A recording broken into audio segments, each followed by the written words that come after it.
hello and welcome to today's video, and in this video I'm going to tell you about the 5 mistakes that you want to avoid when planting on glory lily tubers. And before we start that, I want to say thank you to all of the English speaking countries of the world that support this channel, and particularly the Americans, because the Americans are now officially our largest population of people who watch this channel.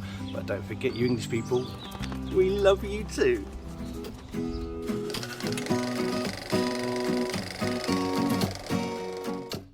Right, now, so the first thing, or the first mistake you want to try and avoid is the timing of your planting. Now, the glory lily, I'll show you a lovely picture because these are amazing flowers.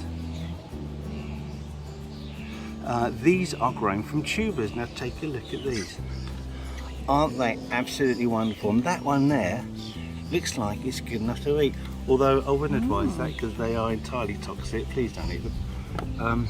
Anyway, these tubers and this plant, it is from the tropical regions of Africa and Asia, and as such you can't keep it outside over winter. You can't really overwinter in a greenhouse because you start getting cold temperatures, only frost, and these will be damaged, completely ruined. So we kept these in a cupboard in the kitchen.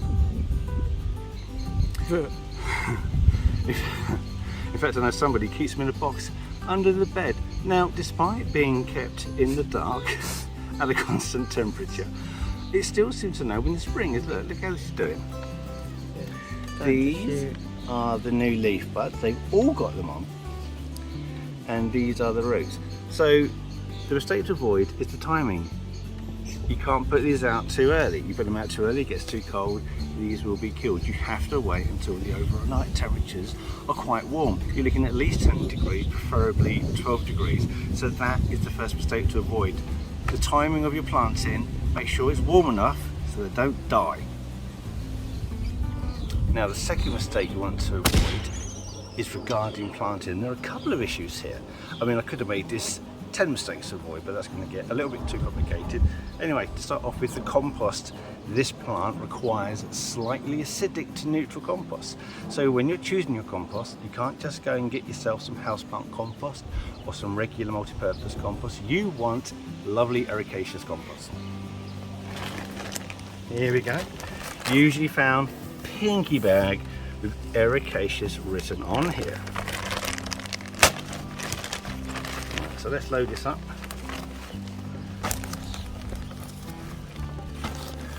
We may need to speed this up.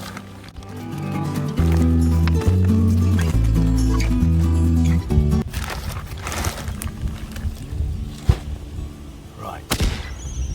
So now these only need to be planted a few centimeters deep, but the thing you really want to make sure you do right is plant them the right way up.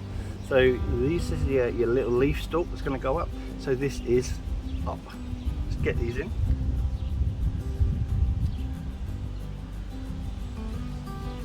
So each and every one of these, this is up, right.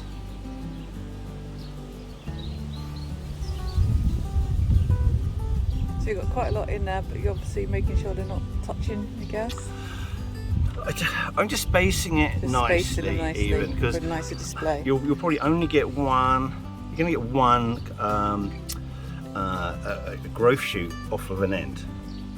So to be honest with you, it might just be one growth shoot off of an entire root.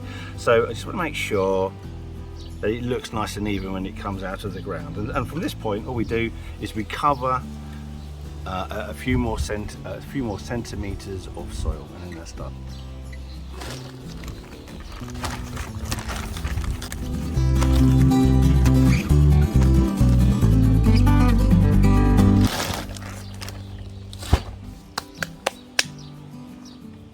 Mistake number 4.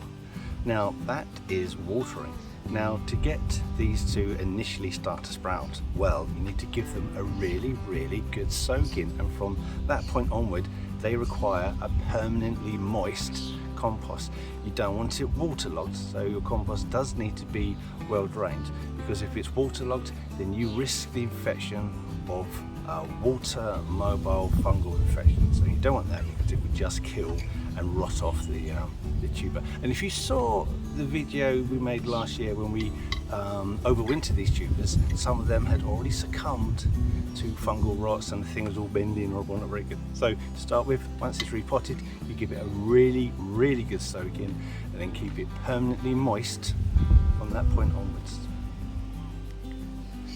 Mistake number 5. Now, you've bought these glory lilies and you may well think that these are lilies like any other lily, that they'll grow up on a nice supporting stem and stand under their own weight. But no, they do not. It is a climbing lily. So if it's a climbing lily, you are going to need a frame for it to climb onto. So we have this. You could make a frame. You could make a frame out of bamboo canes, but this is so much easier. And that's it. That's all I have for you. If you have any great tips, which I may have missed in regards to growing these lovely lilies from tubers, then let us know in the comments. And anyway, thank you for watching, and we'll see you in the next video.